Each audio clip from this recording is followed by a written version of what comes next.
అంటే చనిపోయిన నీ లోపల పెట్టుకొని డబ్బులు డిమాండ్ చేస్తారా?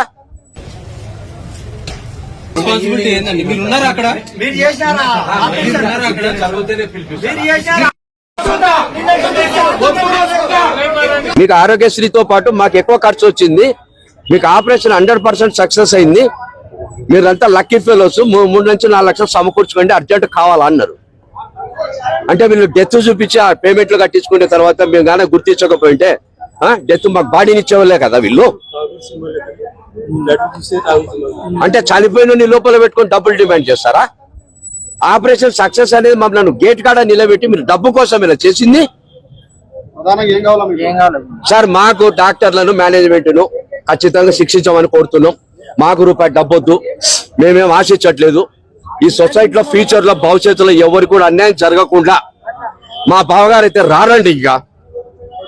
కానీ భవిష్యత్తులో ఇటువంటి కుక్కలు పనిచేయొద్దు ఉంటుండే నేను మొత్తం కర్నూలు జిల్లాకు చెప్తున్నాను. నేను దయచేసి మీ అందరి కాళ్ళు మొక్కి చెప్తాం, మీ డాక్టర్లకు మేము రక్తాలు అమ్ముకుంటున్నారు, ప్రాణాలు అమ్ముకుంటున్నారు. మీరు ఏం సార్ మీకు డబ్బు లేదా? ఒక్కొక్క గాడి కొడుకు 2 లక్షల కోట్ల ప్రాపర్టీ పెట్టుకొని శవాల మీద రాజకీయాలు చేస్తారా మీరు? నేను కలెక్టర్ మేడం అడుగుతున్నా, వీళ్ళని శిక్షించలేదా మీరు? హాస్పిటల్ నాప్స్ ప్రకారం ఉన్నాయా ఏమన్నా? బ్లడ్ మీరు ఫ్రీగా సప్లై చేస్తుంటే కూడా బాటిల్ అమ్ముకుంటలేరా వీళ్ళు? ఎన్ని హాస్పిటల్ దుర్మార్గం జరుగుతుంటే ఏ రాజకీయ నాయకుడు పట్టుకుంటున్నాడండి? కలెక్టర్కి బాధ్యత ఉంది, మేడం మీకు బాధ్యత ఉంది, ప్రభుత్వానికి బాధ్యత ఉంది. మేము సత్యప్రసాద్ గారికి, లోకేష్ గారికి, మేడం గారికి మేము కంప్లైంట్లు చేసినాం. వాళ్ళ మీద చర్య తీసుకోమంటున్నాం. మాకొద్దు, మాకేం రాదు, మాకు పోయిన పని రాదు.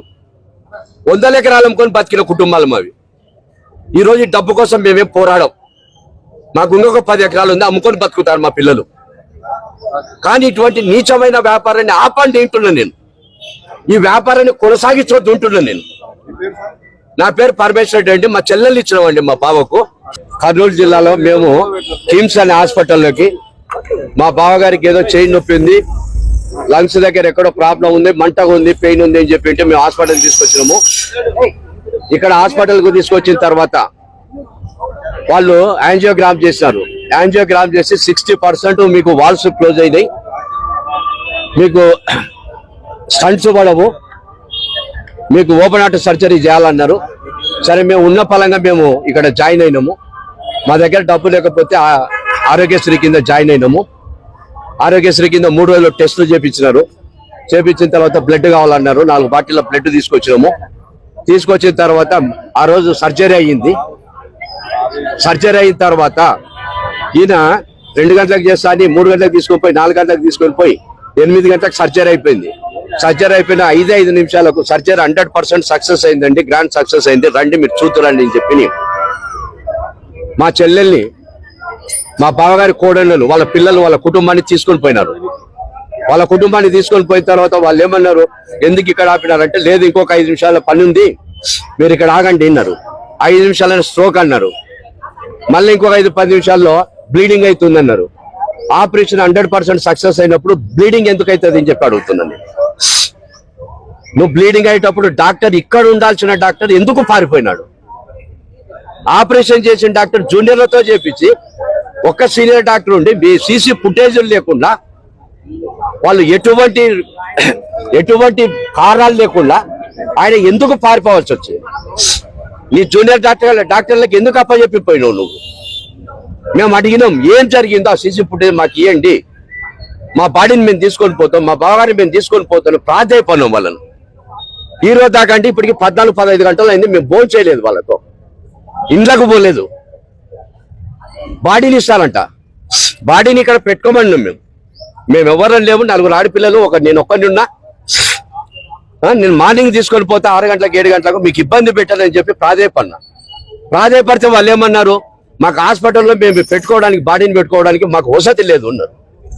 మీరు బాడీ తీసుకొచ్చి ఇమ్మీడియట్గా తీసుకొచ్చి వెళ్ళిపోమన్నారు. మాకు మోసం అని తెలియదు అప్పటిదాకా. ఆయన డాక్టర్ పారిపోయినాక సీసీ ఫుటేజ్ వాళ్ళు ఇవ్వమన్నప్పుడు మాకు మోసం అనిపించింది. జూనియర్ డాక్టర్లు మాకు అక్కడ కనపడినప్పుడు మాకు మోసం అనిపించింది.